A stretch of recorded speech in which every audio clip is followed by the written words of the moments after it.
Dear students, आज के इस वीडियो में हमें चौथे पार्ट के अति लघुतरात्मक प्रश्नोत्तरों को समझेंगे, जिसमें क्वेश्चन नंबर 16 से लेकर और क्वेश्चन नंबर 32 तक, यानी कि कुल 17 प्रश्नों को और उनके उत्तरों को हम यहाँ समझेंगे। जैसा कि आप जानते हैं, इस पार्ट में एक एक नंबर के 3 क्वेश्चन पूछे जाएंगे, यानी कि ये पार्ट 3 नंबर का है और सारे ही क्वेश्चन अति लघुतरात्मक होंगे, यानी कि छोटे क्वेश्चन होंगे, जिसमें आपका प्रश्न जो है उसका उत्तर 1 या 2 पंक्ति में आपको लिखना है। तो चलिए हम शुरुआत करते हैं पहले क्वेश्चन की। मनुष्यों में कितने प्रकार की प्रतिरक्षी विधियां पाई जाती हैं?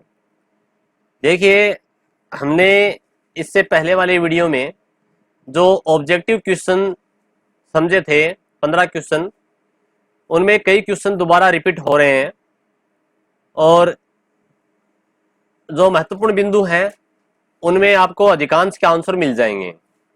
तो जो महत्वपूर्ण बिंदु हैं उनमें पहला ही पॉइंट है, शरीर में 2 प्रकार की प्रतिरक्षी विधियां पाई जाती हैं। पहला है स्वाभाविक, दूसरा है उपार्जित। तो यहाँ अपना जो प्रश्न था कि मनुष्य में कितने प्रकार की प्रतिरक्षी विधियां पाई जाती हैं, तो उसका आंसर होगा कि मनुष्य में 2 प्रकार की प्रतिरक्षी विधियां होती हैं। नंबर 1 स्वाभाविक। ये जो स्वाभाविक है, इसे प्राकृतिक प्रतिरक्षा भी कहा जाता है या अनिर्दिष्ट सामान्य प्रतिरक्षा भी कहा जाता है। सेकंड जो है उपार्जित, इसे हमें विशिष्ट प्रतिरक्षा या फिर अनुकूली प्रतिरक्षा के नाम से भी जानते हैं। तो इस प्रकार से हमें इनके केवल नाम लिखने हैं, क्योंकि छोटा क्वेश्चन है, उसमें हमें इसका आंसर बिल्कुल शॉर्ट में देना होता है। फिर नेक्स्ट क्वेश्चन है क्वेश्चन नंबर 17, प्रतिरक्षी कितने प्रकार के होते हैं? प्रतिरक्षी यानी कि एंटीबॉडी।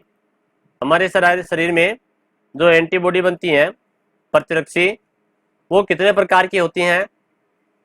तो इसका आंसर भी हमें जो महत्वपूर्ण बिंदु हैं उनके अंदर आप देख रहे हैं, 5वां पॉइंट, प्रतिरक्षी 5 प्रकार की होती हैं और हमें केवल इनके नाम लिखने हैं।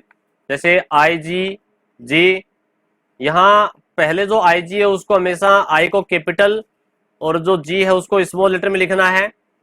और ये जो IG का मतलब है, यहाँ पर इम्यूनोग्लोबिन नाम इसको दिया गया है, यानी कि इस प्रतिरक्षियों को हम इम्यूनोग्लोबिन भी कहते हैं। तो इम्यूनोग्लोबिन के लिए शॉर्ट में इसको IG से लिखेंगे अपन। दूसरा भी देखो IG है, तीसरा भी IG, ठीक है, चौथा भी IG और 5वां भी IG।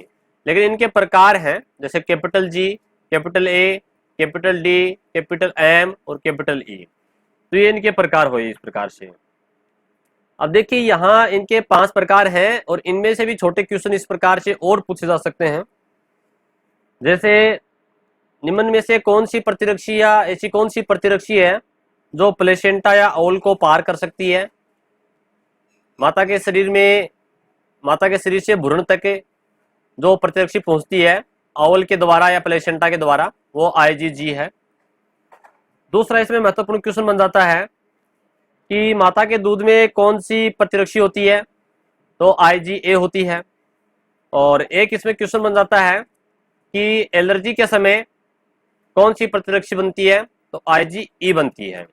तो इस प्रकार से इनमें से भी क्वेश्चन पूछे जाते हैं। तो चलिए क्वेश्चन नंबर 18 पे चलते हैं। प्रतिजन का आणविक भार कितना होता है? प्रतिजन यानी कि एंटीजन, और एंटीजन को अपन बोले तो रोगाणु कह सकते हैं, यानी कि जो रोगाणु हमारे शरीर में बाहर से प्रवेश करते हैं, जो रोग के अणु रोगाणु, वो सारे के सारे क्या हैं? एंटीजन या प्रतिजन हैं।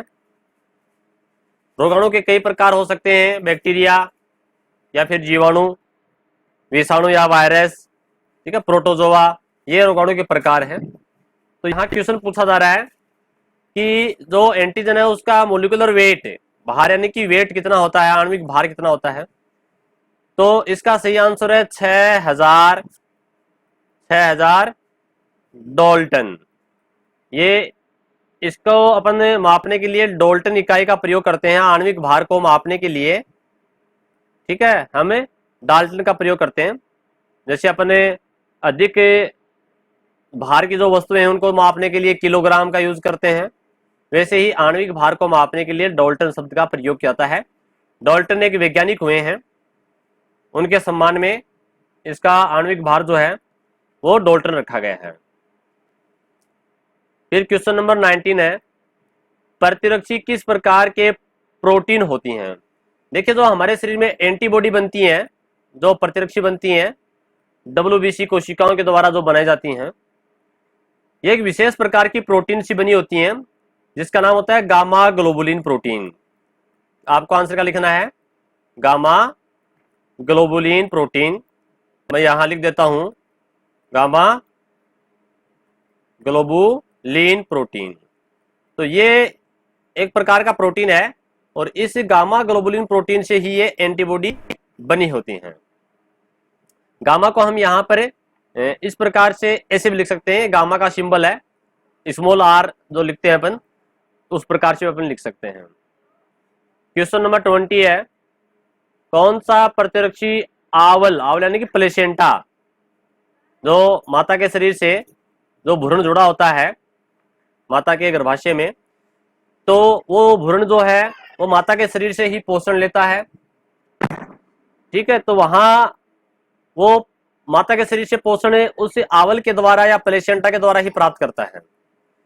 तो अभी अपन ने बात की थी कि जो एंटीबॉडी है, यहाँ देखो 5 प्रकार थे, उनमें से मैंने आपको बताया था कि जो IG जो जी होती है, IgG वाली ये माता के शरीर से ओवल के द्वारा भ्रूण तक पहुंचती है। तो यहाँ इसका सही आंसर अपन को लिखना है कि कौन सा, इसकी जगह लिख देंगे अपन IG, I इस प्रकार से कैपिटल, G स्मॉल, फिर कैपिटल G। तो IgG प्रतिरक्षी आवल को पार कर भ्रूण में पहुंच सकता है। देखिए, बोर्ड एग्जाम में हमें क्वेश्चन का आंसर सही तरीके से लिखना है, तभी हम पूरे अंक प्राप्त कर पाएंगे। अगर हमने यहाँ एग्जाम के अंदर उत्तर नंबर 20 लगाया और सीधा ही लिख दिया IgJ, तो इसमें हमें अंक कटने की संभावना रहती है, पूरे अंक या पूरे नंबर नहीं मिल पाएंगे। हमें आंसर को पूरे तरीके से लिखना है, जो क्वेश्चन पूछा गया है उसी क्वेश्चन में उत्तर को ऐड करना है, उस उत्तर को जोड़ना है। जैसे यहाँ कौन सा, इसको काट देंगे और क्या लिखेंगे, IgG प्रतिरक्षी ओवल को पार कर भ्रूण में पहुंच सकता है। तो इस प्रकार से हम अधिक अंक प्राप्त कर सकते हैं। क्वेश्चन नंबर 21 है, मास्ट कोशिका पर पाई जाने वाली प्रतिरक्षी का नाम लिखें। देखिए, मास्ट कोशिका या फिर हमारी जो बेसोफिल है, WBC का एक प्रकार होता है बेसोफिल, तो इन दोनों के ऊपर ही, मास्ट कोशिका और बेसोफिल दोनों के ऊपर ही IG जो E है, E प्रतिरक्षी, ये पाई जाती है। तो हम क्या लिखेंगे आंसर इसका, मास्ट कोशिका पर IgE प्रतिरक्षी पाई जाती है। अभी हमने यहाँ जो 5 प्रकार देखे थे, तो मैंने यहाँ आपको बताया भी था कि IgE जो है ये एलर्जी के समय, जब हमारे शरीर में किसी भी कारण से एलर्जी होती है, हमें धूप से एलर्जी हो सकती है, डस्ट से हो सकती है, ठीक है, परागकणों से हो सकती है, तो उस एलर्जी के समय यहाँ पर ये IgE प्रकार की एंटीबॉडी बनती है। क्वेश्चन नंबर 22, रक्त में उपस्थित कौन सी कोशिका गैसों के विनिमय में संलग्न होती है। देखिएगा, रक्त का जो संगठन है वो हम जानते हैं कि रक्त मुख्य रूप से रक्त प्लाज्मा, ठीक है, ये रेखाचित्र आप याद कर लीजिएगा, रक्त मुख्य रूप से रक्त प्लाज्मा और रक्त कणिकाओं से मिलकर बना होता है। दूसरी होती है रक्त कणिकाएं, और जो प्लाज्मा है ये तो होता है रक्त का तरल भाग, और रक्त की कणिकाएं हैं ये ठोस होती हैं। कणिकाएं 3 प्रकार की होती हैं, आरबीसी, दूसरी है डब्ल्यूबीसी और तीसरी है प्लेटलेट्स या बीमाणु जिनको बोलते हैं अपन। तो ये जो आरबीसी होती हैं, लाल रुधिर कणिकाएं, ये मुख्य रूप से आरबीसी के अंदर हीमोग्लोबिन नामक एक वर्णक पाया जाता है। हीमोग्लोबिन नाम का एक वर्णक होता है, पिगमेंट होता है, और ये ग्लोबिन नाम की प्रोटीन होती है, इसका नाम पड़ गया हीमोग्लोबिन। हीम का मतलब होता है आयरन, यानी कि इसमें लोह तत्व होता है, हीम प्लस ग्लोबिन, तो ये ग्लोबिन नामक प्रोटीन है। तो यहां पर जो हीमोग्लोबिन है ये मुख्य रूप से ऑक्सीजन के साथ में बंधुता करता है, यानी कि हम जो नाक से श्वास लेते हैं तो वो वायु हमारे फेफड़ों में पहुंचती है, और फेफड़ों में जो वायु कुपिकाएं हैं उन वायु कुपिकाओं से रक्त नलिकाएं जुड़ी होती हैं, और रक्त के अंदर ये जो हीमोग्लोबिन है ये ऑक्सीजन को यहां से कैच कर लेता है, उसके साथ बंध बना लेता है, और रक्त के अंदर पूरी जितने शरीर में जो कोशिकाएं हैं उन कोशिकाओं तक ये ऑक्सीजन पहुंचाता है। तो विनिमय का मतलब है आदान प्रदान करना। तो रक्त के अंदर जो गैसें हैं O2 और CO2, उनका आदान प्रदान मुख्य रूप से आरबीसी के द्वारा होता है, लाल रुधिर कणिकाओं के द्वारा किया जाता है। तो इसका आंसर अपन कैसे लिखेंगे कि रक्त में आरबीसी ब्रैकेट में लिख देना, लाल रुधिर कोशिकाओं के द्वारा गैसों का विनिमय किया जाता है। नेक्स्ट क्वेश्चन है क्वेश्चन नंबर 23, रक्त का वर्गीकरण किस वैज्ञानिक के द्वारा किया गया। देखिए क्वेश्चन पहले भी आ चुका है, अगर हम इसको थोड़ा ऑब्जेक्टिव क्वेश्चनों में देखें तो मैं यहाँ को देखो क्वेश्चन नंबर 7, पिछले वीडियो में हमने यहाँ इसको समझा था। रक्त का विभिन्न समूहों में वर्गीकरण, कोरल लैंडस्टीनर जो वैज्ञानिक हैं इन्होंने रक्त को 2 प्रकार से समूह बताए, 2 प्रकार का, एक तो एबीओ प्रकार का ब्लड ग्रुप, दूसरा आरएच प्रकार का ब्लड ग्रुप। ठीक है, तो ये जो एबीओ प्रकार का ब्लड ग्रुप है ये तो केवल कोरल लैंडस्टीनर ने बताया था, और ये जो आरएच प्रकार का है ये कोरल लैंडस्टीनर और उनके साथ में एक वैज्ञानिक और थे, विनर। ठीक है, इन दोनों ने मिलकर के आरएच प्रकार है उसकी खोज की थी। तो यहाँ केवल इतना पूछा जा रहा है कि रक्त के विभिन्न समूहों का वर्गीकरण का मतलब है अलग अलग समूहों में बांटना, जैसे ए प्रकार का ब्लड ग्रुप है, बी प्रकार का है, ए बी प्रकार का है और ओ प्रकार का है। तो ये जो 4 प्रकार के ब्लड ग्रुप हैं इन चारों को ही कंबाइंड रूप से एबीओ प्रकार का, एबीओ टाइप ब्लड ग्रुप कहा जाता है। तो यह वर्गीकरण केवल कोरल लैंडस्टीनर ने किया था। तो यहां पर हमने इस क्वेश्चन को भी समझा। फिर अगला क्वेश्चन है 24 नंबर का क्वेश्चन, सर्वदाता रक्त समूह कौन सा है। देखो सर्व का मतलब होता है सभी को, और दाता मतलब होता है देने वाला। ऐसा व्यक्ति कौन सा है जो सभी को रक्त दे सकता है, उस व्यक्ति का ब्लड ग्रुप कौन सा होगा। तो जो ओ ब्लड ग्रुप वाला व्यक्ति है वो तो होता है सर्वदाता। साथ ही मैं क्वेश्चन और बता दूं आपको, सर्वग्राही का क्वेश्चन आ सकता है। सर्वग्राही का मतलब जो सबसे रक्त ले सकता है वो होता है ए बी वाला, जिस व्यक्ति का ब्लड ग्रुप ए बी है वो सभी से रक्त ले सकता है। ये क्वेश्चन भी पहले हमने ऑब्जेक्टिव टाइप के जो क्वेश्चन है वहां देखा था। क्वेश्चन नंबर 8 में देखिएगा सर्वदाता ब्लड ग्रुप, तो यहाँ इसका आंसर था ओ प्रकार का रक्त समूह जो है वो सर्वदाता होता है, यानी कि जिस व्यक्ति का ब्लड ग्रुप ओ है वो सभी को रक्त दे सकता है। और ओ में भी 2 प्रकार हैं, ओ प्लस और ओ माइनस। जिसका ओ माइनस होता है वास्तव में वो ही सर्वदाता होता है, वो ही सभी को रक्त दे सकता है। फिर यहाँ क्वेश्चन नंबर 25, किस रक्त समूह में ए व बी दोनों प्रकार की प्रतिजन उपस्थित होती हैं। तो देखिए प्रतिजन कहाँ होती हैं, हमारे शरीर में जो रक्त है उस रक्त में जो आरबीसी हैं उन आरबीसी का आकार द्विवी अवतलाकार होता है। ये अवतल के आकार की, यानी कि कॉनकेव लेंस के जैसी होती हैं, द्विवी अवतलाकार। तो यहाँ पर आरबीसी का आकार ऐसा होता है, और इसके ऊपर अगर ए प्रकार की एंटीजन है, आरबीसी के चारों तरफ एंटीजन चिपकी होती हैं, अगर जिस व्यक्ति की आरबीसी के ऊपर केवल ए प्रकार की ही एंटीजन है तो उस व्यक्ति का ब्लड ग्रुप ए हो जाएगा, और किसी दूसरे व्यक्ति की आरबीसी के ऊपर यदि बी प्रकार की एंटीजन है तो उस व्यक्ति का ब्लड ग्रुप बी हो जाएगा। परंतु किसी व्यक्ति की आरबीसी के ऊपर यदि ए और बी दोनों प्रकार की एंटीजन है तो उस व्यक्ति का ब्लड ग्रुप ए बी हो जाएगा। तो यहाँ क्वेश्चन ये है कि किस रक्त समूह में ए व बी दोनों प्रकार की, तो ए बी ब्लड ग्रुप जो है, ए बी रक्त समूह वाले व्यक्ति में ए और बी दोनों प्रकार की एंटीजन पाई जाती हैं। और जिस व्यक्ति का ब्लड ग्रुप ओ होता है उसकी आरबीसी के ऊपर किसी भी प्रकार का एंटीजन नहीं होता है। ये ओ वास्तव में क्या शून्य है, शून्य का मतलब कुछ भी नहीं। जिस व्यक्ति का ब्लड ग्रुप ओ है उसका मतलब ये है कि उसके आरबीसी के ऊपर किसी भी प्रकार के एंटीजन नहीं है, ए प्रकार की भी नहीं है, बी प्रकार की भी नहीं है, ठीक है, किसी भी प्रकार की एंटीजन नहीं होती है, उसे अपन ओ या शून्य वर्ग कहते हैं। फिर है क्वेश्चन नंबर 26, विश्व के लगभग कितने प्रतिशत व्यक्तियों का रक्त आर एस धनात्मक है यानी कि पॉजिटिव। देखिए अभी अपन ने बात की थी एंटीजन की कि आरबीसी के ऊपर ए प्रकार की एंटीजन है ना, दोबारा देखिएगा इसको, जैसे ए प्रकार की एंटीजन है तो उसका ब्लड ग्रुप ए हो गया।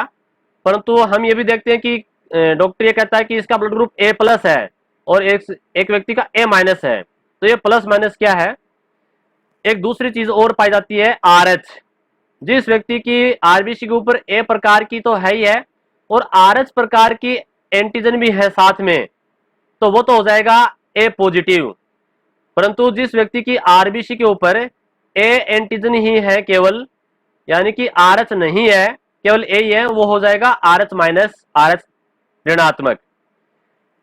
तो यहां पर यह पूछा जा रहा है कि विश्व में कितने प्रतिशत व्यक्तियों का आर एच पॉजिटिव होता है, आर एच धनात्मक होता है। तो विश्व में कुल 85% व्यक्ति जो है वो आर एच पॉजिटिव है, बाकी जो शेष बचे हैं 15% वो आर एच नेगेटिव होते हैं। यानी कि 15% व्यक्ति ऐसे हैं पूरे विश्व में, पूरे वर्ल्ड में, जिनकी आरबीसी के ऊपर आर एच कारक नहीं पाया जाता है। 85% व्यक्तियों की आरबीसी के ऊपर आर एच कारक पाया जाता है। कौन सा आर एच कारक सबसे महत्वपूर्ण है। देखिएगा आर एच कारक जो है 5 प्रकार के होते हैं, मैं लिख देता हूं। आर एच डी, दूसरा है आर एच कैपिटल ई, अगला है आर एच स्मॉल ई, फिर है आर एच कैपिटल सी और एक होता है आर एच स्मॉल सी। तो यहां पर ये जो 5 प्रकार के आर एच कारक होते हैं इनमें सबसे इंपॉर्टेंट है वो आर एच डी होता है। तो इसका सही आंसर क्या होगा, आर एच डी कारक सबसे महत्वपूर्ण है। फिर क्वेश्चन नंबर 28 है, प्रथम रक्तदान किसके द्वारा संपादित किया गया। संपादित का मतलब यहां ये पूछा जा रहा है सबसे पहले रक्तदान यानी कि ब्लड का ट्रांसफर एक व्यक्ति से दूसरे व्यक्ति में या जंतु से व्यक्ति में, सबसे पहले रक्त को निकाल करके मनुष्य के अंदर किसने चढ़ाया, कौन से वैज्ञानिक ने इसको संपादित किया। ब्लड का ट्रांसफर जो है एक व्यक्ति से दूसरे व्यक्ति में या जंतु से व्यक्ति में किसके द्वारा किया गया। तो यहाँ आपको मैं थोड़ा सा जो पार्ट है उस पार्ट के अंदर दिया गया है वहां से आपको बताता हूं। इसका आंसर आपको वैज्ञानिक का नाम लिखना है। तो देखिए रहा, सर्वप्रथम रक्तदान 15 जून, ये डेट तो कोई खास नहीं है, 1667 में फ्रांस के चिकित्सक वैज्ञानिक का नाम है डॉक्टर, ठीक है, जीन बेप्टिस्ट डेनिस द्वारा संपादित किया गया। और इन्होंने क्या किया था, सबसे पहले एक 15 साल के बच्चे में भेड़ के रक्त से रक्तदान किया। यानी कि जो भेड़ होती है उस भेड़ का जो रक्त है उसको उस बच्चे के अंदर ट्रांसफर किया गया। 15 साल के बच्चे में भेड़ का खून उस बच्चे को चढ़ाया गया, जो कि सफलतापूर्वक चढ़ाया गया था। उसके बाद में जंतुओं का जो रक्त है वो मनुष्य को रक्तदान करने के लिए निषेध कर दिया गया। यानी कि अपन जंतुओं का रक्त है वो मनुष्य को नहीं चढ़ा सकते, क्योंकि जंतु भी एक प्रकार का जीव है, सजीव है, ठीक है। तो ये पशु क्रूरता के अंदर आता है, पशुओं के ऊपर अत्याचार है, इसलिए हम पशुओं का खून नहीं निकाल सकते और हम मनुष्य से मनुष्य के अंदर ही ब्लड का ट्रांसफर करते हैं, रक्तदान कर सकते हैं। फिर नेक्स्ट क्वेश्चन है, समजात साधान। देखिए मिस प्रिंटिंग है, साधान नहीं है, ये आधान है। क्या है ये, आधान है। ये समजात और समजीवी 2 प्रकार का रक्तदान होता है। तो देखिए हमने यहाँ पर ऑब्जेक्टिव क्वेश्चनों में क्वेश्चन नंबर 10 पढ़ा था समजीवी, ये भी आधान ही है। एक तो होता है समजीवी, ठीक है, दूसरा होता है समजात। तो यहाँ पर समजीवी में अपने पढ़ा था कि व्यक्ति के स्वयं के संग्रहित रक्त का, जैसे मान लीजिए ये कोई एक व्यक्ति है, मैं डायग्राम बना रहा हूं किसी एक व्यक्ति का, इस व्यक्ति का रक्त निकाला, पाउच के अंदर प्लास्टिक की थैली में निकाल लिया और फ्रिज के अंदर रख दिया ब्लड बैंक के अंदर, और ये रक्त जो है लगभग 28 से 30 दिन के लिए ब्लड बैंक में रखा जाता है।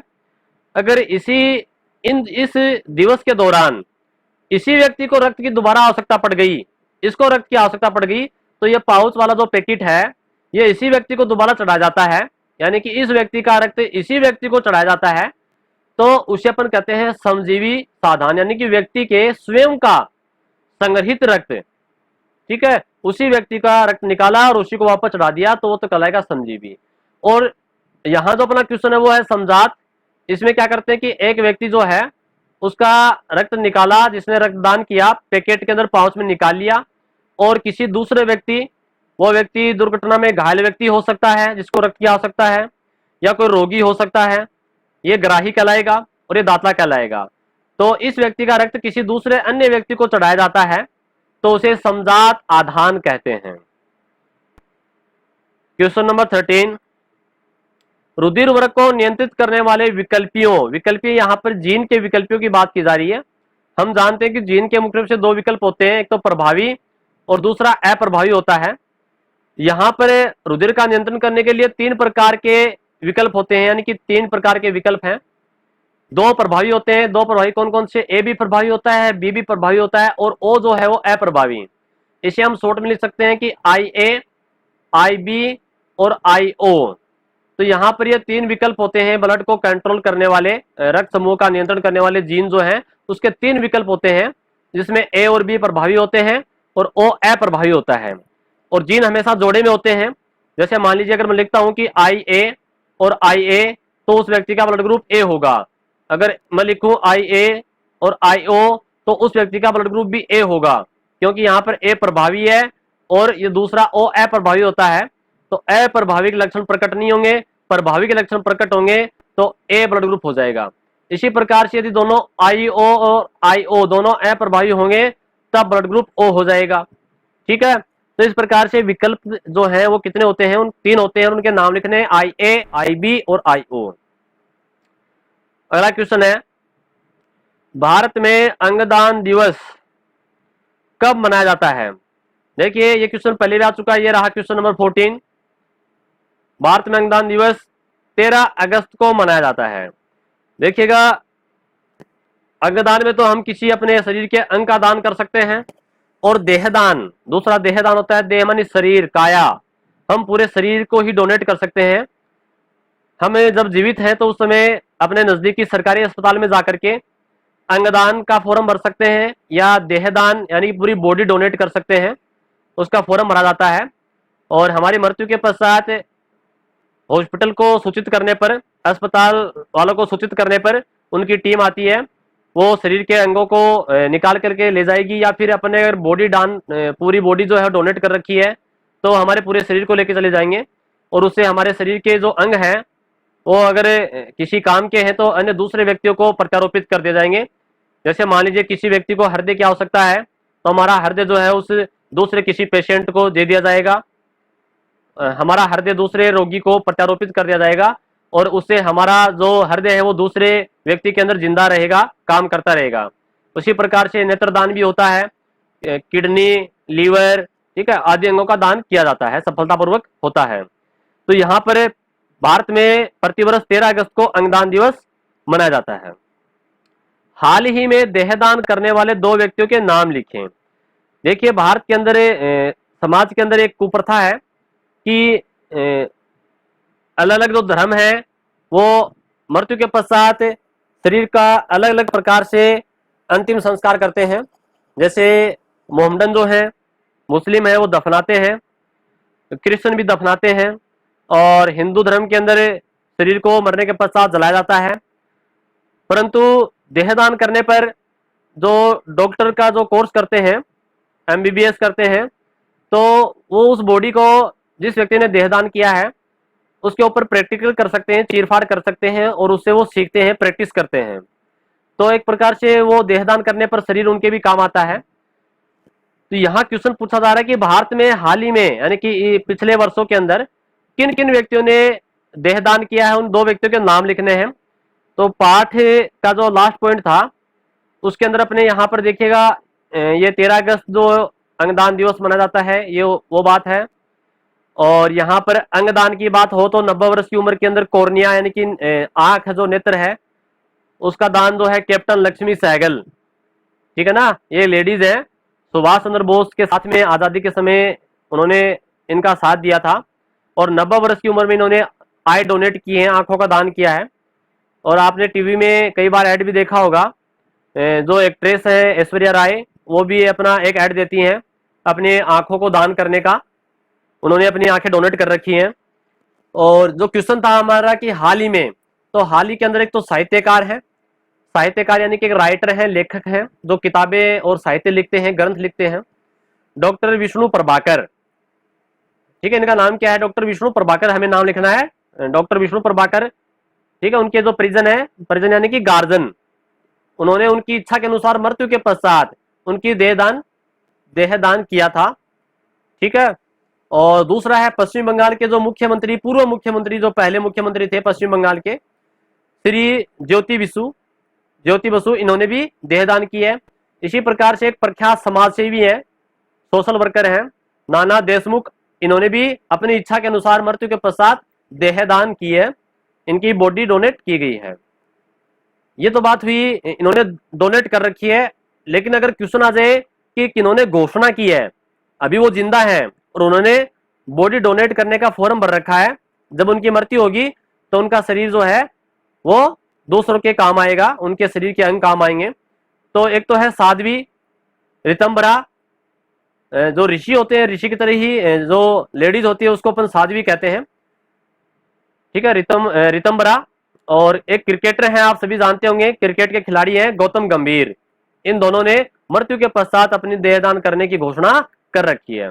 तो इस प्रकार से हमने इस पाठ के जो अति लघुतरात्मक क्वेश्चन है, जहां से बोर्ड एग्जाम में क्वेश्चन आने की संभावना है, उन क्वेश्चनों को समझा।